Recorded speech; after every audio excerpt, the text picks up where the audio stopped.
version of the Classical Guitar Corner show. In these shows, I'll be recapping some of the events that happened in the month prior, talking about what's going to happen at Classical Guitar Corner in the month coming up, and also I have my mailbox where I deal with 3 of the most interesting questions we had in the forum at Classical Guitar Corner Academy. So last month we had an action-packed month where we had Rene Izquierdo's etudes released, and these were fantastic. Now, Rene Izquierdo is a virtuoso guitarist and an excellent teacher. I was really blown away by not only his depth of knowledge, but also his generosity in which he shared it. So Rene came in to teach 5 of the Brauer etudes, and I thought, you know, the Brauer etudes are on the shorter side, perhaps 5 would be a reasonable amount to deliver, maybe in 1 or 2 hours. And he came in and taught for 4 hours straight. And along with dealing with the etudes themselves, he also spoke to specific techniques, Bari techniques, string squeaks, right-hand tone production. It really was a deep dive into his world of the guitar and how he approaches learning a piece and specific techniques. He strikes me as someone who spent a great deal of time and effort thinking about how to solve educational problems, specifically to guitar technique. He really has a depth and a breadth of approaches to dealing with technical advancement and developing your technique. So very grateful to have his lessons, and in fact the rest of his lessons, so all 5, will be available today, August 1st, 2019, in the Classical Guitar Corner Academy. So we're grateful to have those.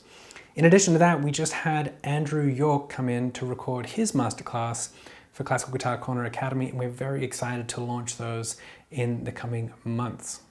Also coming up in August, we have our member challenge. The member challenges at the Academy involve a large group of people. We're talking about 80 odd people coming together to do the same kind of exercise together. And as you may know, it's easier to keep a momentum going if you do it with a group of people. So the member challenge in August, which is our summer challenge, we have one each season, involves right-hand arpeggios. And Dave Belcher, our community manager, has gone through and found specific challenges for people at each different grade throughout the curriculum. So that's going to be fun. It's going to be fun to see everyone's work throughout the month.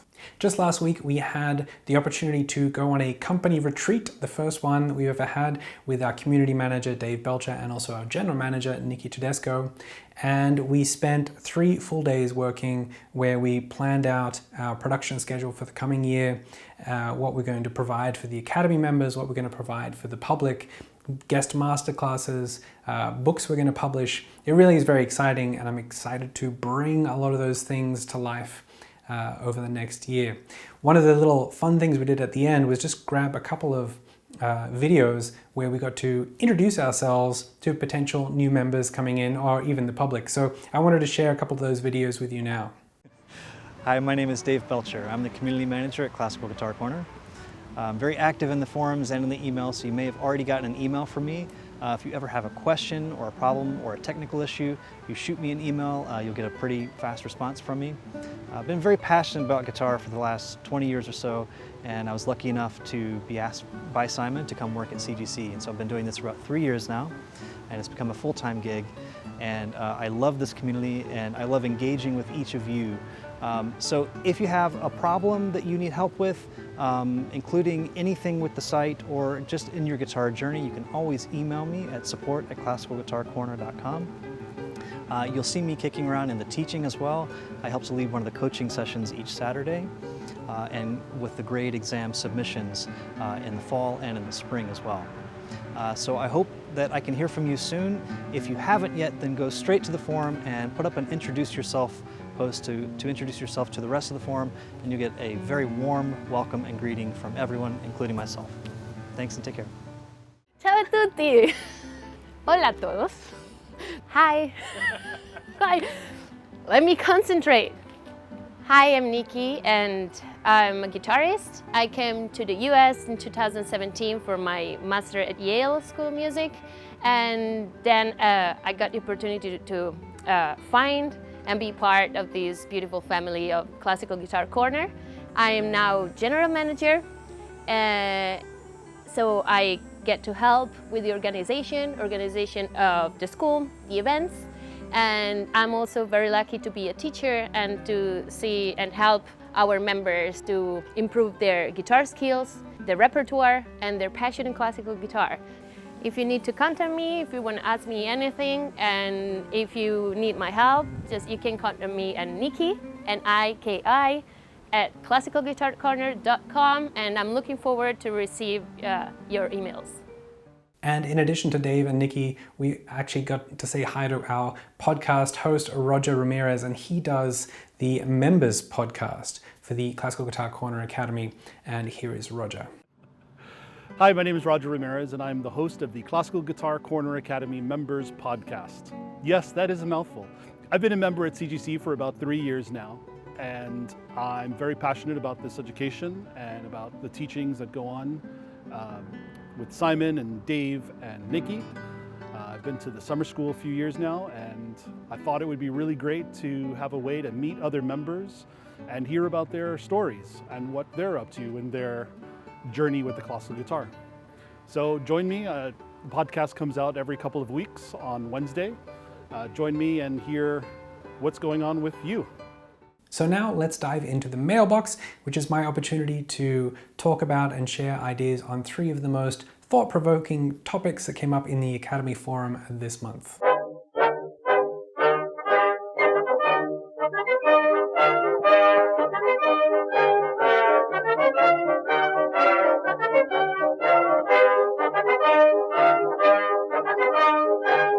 The first question that I got in the mailbox this month was from Lulu, and she asked about 7/8 time signatures, specifically how to group the accents within that time signature.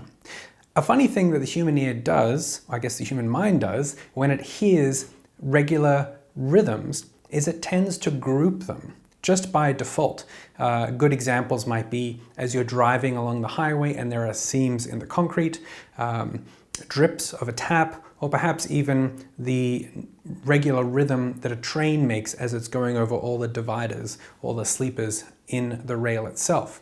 Now, those dividers, those divisions in all of those things are usually more or less the same, or they're not arranged in a regular manner. So it's not one every 4 seams in the concrete is louder than the other 3.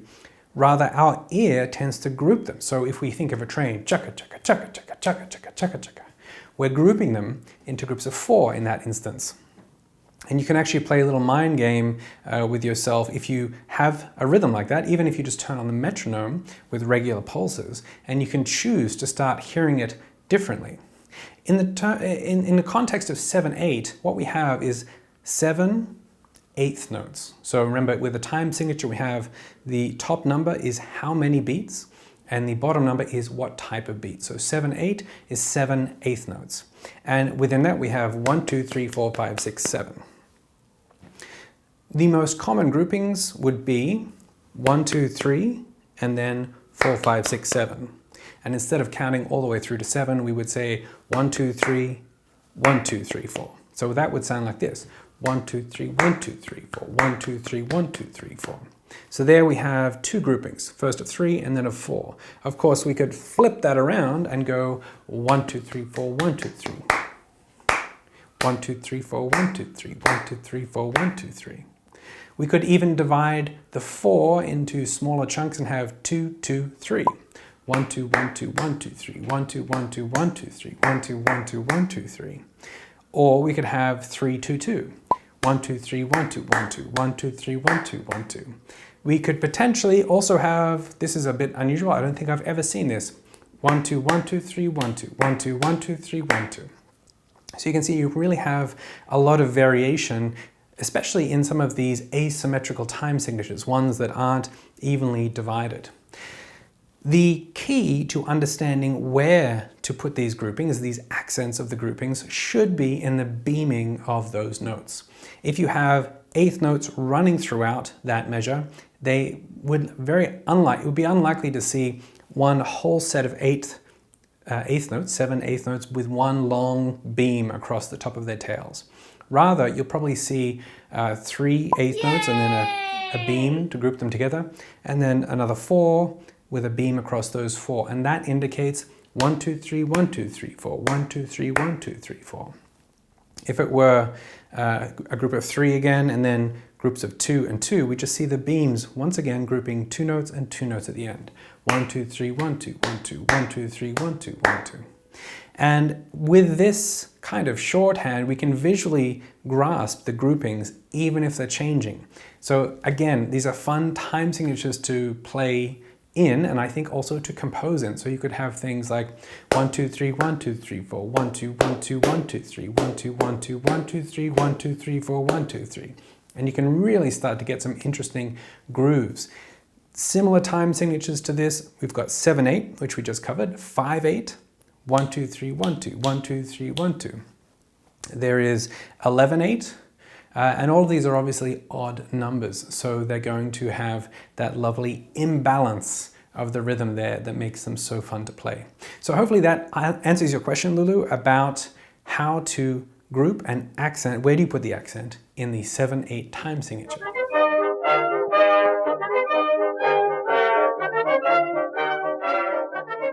The next question came in from Michael Klun, who had a question about moving from practice to performance. So let me read the question out here. It's a good one. I have a good method for learning a new piece. I even think I have a good idea for how to practice for a performance. My question is, what do you do with the time between when you have a piece that you're fully able to play start to finish, but not fully polished and ready for performance practice? Do you go back to various sections and polish it up phrase by phrase, or what methods does everyone use to get to the finish line? Now, I want to read out a really excellent answer by John Savage to start off with. He wrote, "This is a little theoretical, things I think I should do. 0, he's going through a list here. Mark up the sheet music, identify chord changes, voice lines, phrasing, notes to emphasize, where to breathe, etc. Number 1, mark tricky bits and play in isolation as exercises. Number 2, play voices separately, then later bring out on one voice at a time as you play the whole piece. Number 3, recording audio and playback to identify aspects needing work. Number 4, video to review right hand efficiency. Number 5, mix it up, playing with different tempos, exaggerated dynamics, trying different left hand positions, experimenting with the right hand position for tone variation. Number 6, stop playing it for several days, then come back with a fresher approach. Number 7, perform piece for 1 or 2 people, ideally include another musician. Seek feedback on what they think you did quite well and any aspects you could focus on more. Publish video for peer review. And number 8, practice sight reading from different bars throughout the piece, usually the parts that begin phrases." So really wonderful ideas in there, and I think what that says to me is all of those experiences with the piece of music is in the line of developing a relationship with that piece. I believe when I talked about memorization way back when on the podcast, I talked about the concept of, or the analogy of understanding a viewpoint, let's say, of a building from different points of view. If you just stand on one facade of a building, you just get that almost 2D impression. But if you walk around and start to move in closer and move away, you start to get a better perspective, a more robust, more detailed perspective of that building. Similarly, we could have an example of knowing a person. If we only know a person in a work situation, that might be akin to knowing a piece of music playing in your bedroom or your studio. However, if we go with that same person out on a company retreat, or we go out to grab a drink or a coffee, then we start to get a more detailed and deeper picture of that person. We have different experiences. We see how it reacts, how they react in different situations.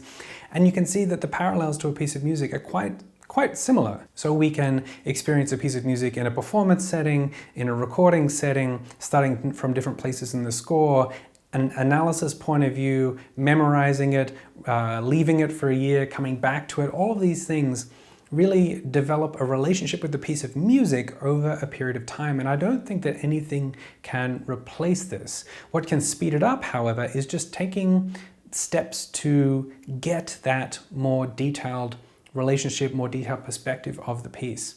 So like John mentioned, that list of ideas, all of those, it just broadens your experience with a piece of music. And what you might find is that, albeit the fact that you can play from the beginning to the end, you might find there's a gaping chasm. Sorry to be the bearer of this news. There might be a gaping chasm from that point to a point where you really are one with the piece. You've got it memorized. You've got a list of ideas that you may choose from in a given interpretation. You've experienced it in different settings. You know that maybe it doesn't work as the first piece of a program because you need to have your hands warmed up and it doesn't deal with stress well. Or maybe it is good for a first piece of a program because it's easy and accessible and rhythmic and gets you in a good positive place. Those things are only learned through experience. So I suppose what you could do is just be proactive about having as much variety of experience. I think there are diminishing returns when it comes to repetition or playing just for yourself. Having that variety of experiences really will speed up that process. So thank you, John, for the list of ideas, and good luck, Michael, with getting that piece and getting to know that piece in a different way.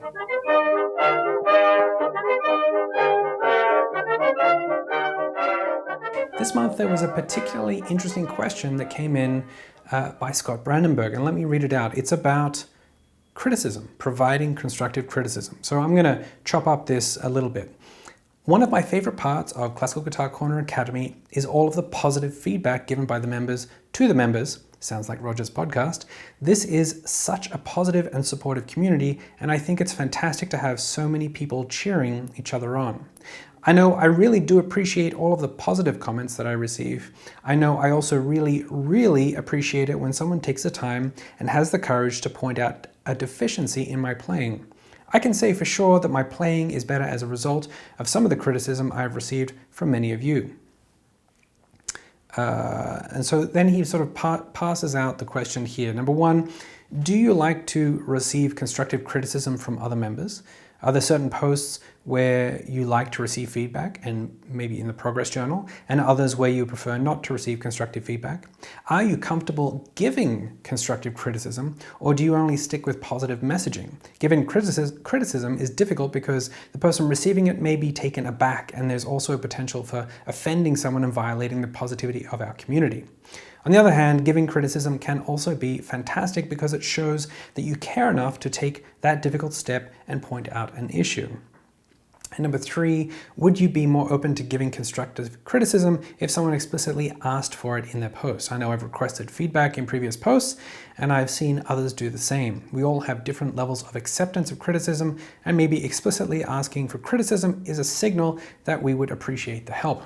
Now, as you can imagine, we had a great deal of conversation and ideas shared about this topic, and they were really fantastic insights. They were very comprehensive.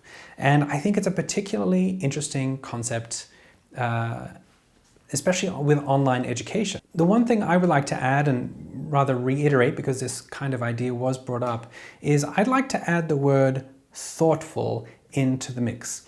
Because criticism, whether it be constructive or not, may not have the impact that it's intended, or may actually be damaging if there hasn't been some element of thoughtfulness given to the person and the context of the situation.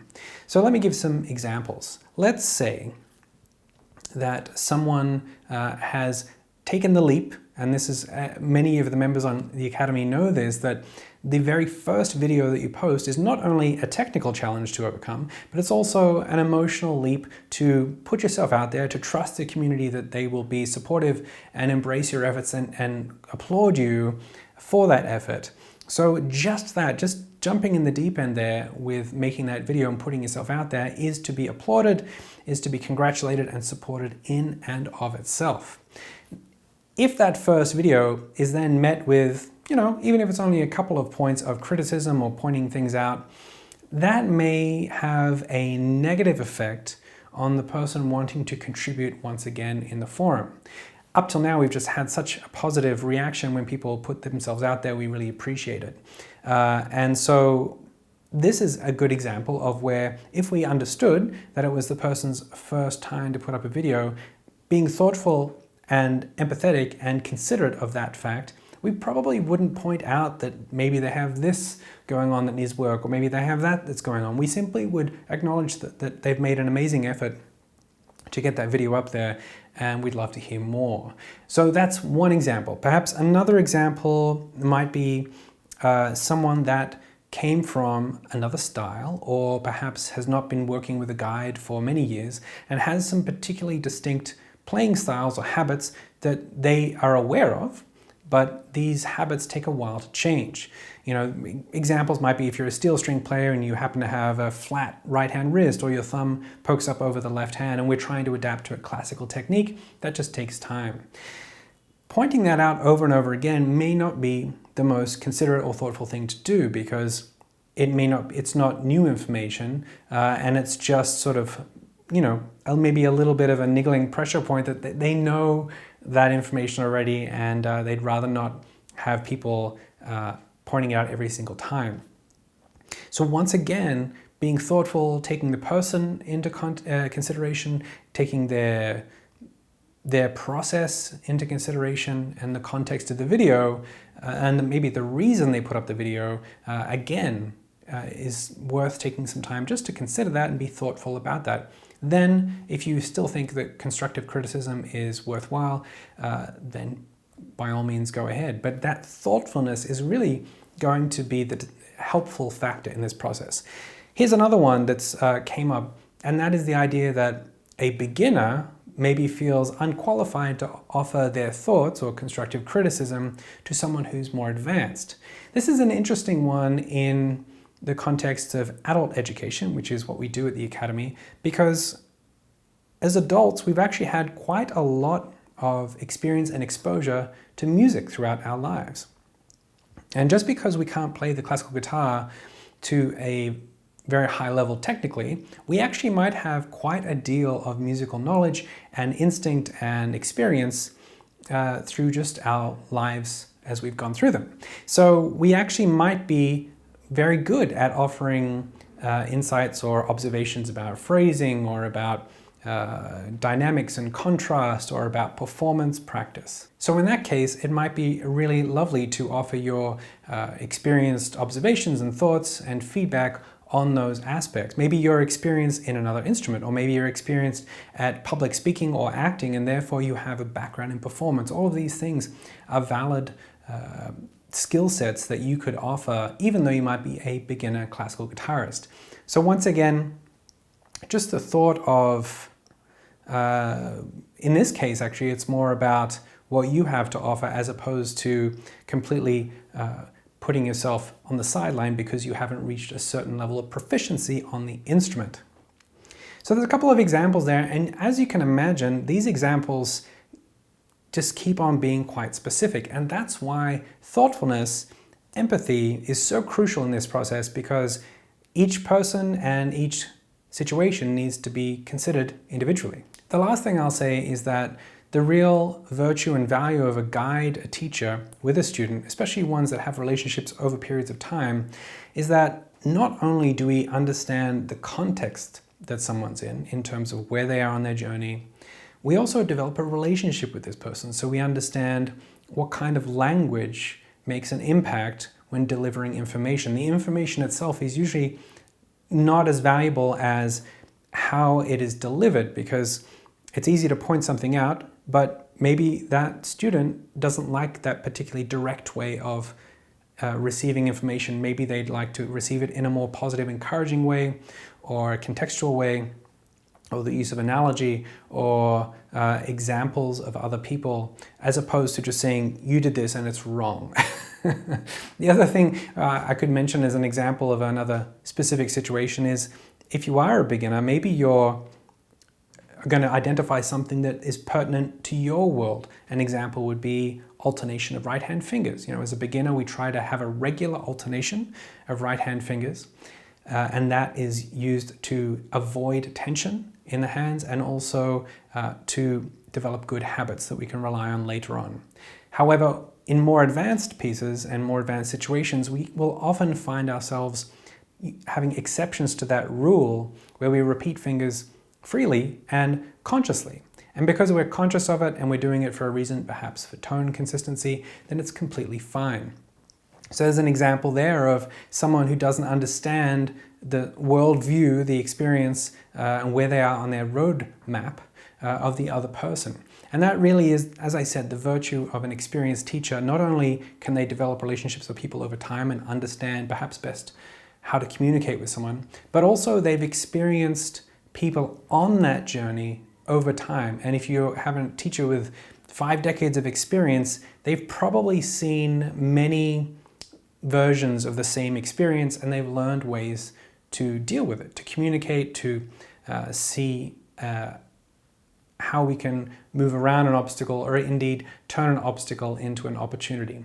So as you can see, there's no cut and dry answer to this question. I think if you bring thoughtfulness and empathy into the mix, then it probably will be a good thing. And just the common courtesy of, if you don't know, maybe just ask.